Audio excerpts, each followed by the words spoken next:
Ketua Umum Tim Penggerak PKK, Tri Suswati Tito Karnavian melantik 7 penjabat Ketua Tim Penggerak PKK pada Selasa 5 September 2023, bersamaan dengan pelantikan penjabat gubernur dari 9 provinsi di Indonesia.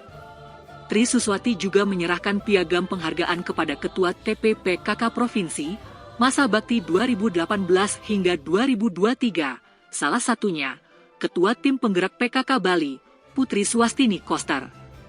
Dalam sambutannya, Tri Suswati Tito Karnavian menyampaikan ucapan selamat kepada seluruh penjabat gubernur yang sudah dilantik beserta tim penggerak PKK.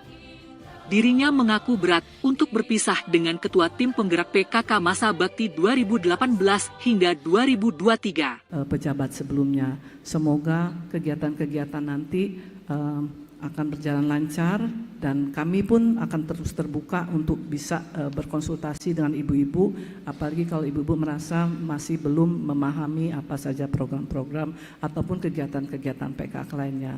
Kami juga memohon kepada bapak-bapak pejabat gubernur yang juga otomatis adalah pembina tim penggerak PKK untuk juga bisa membantu tim penggerak PKK ini, karena terus terang tim penggerak PKK ini juga mengemban penyerapan anggaran dari PBD.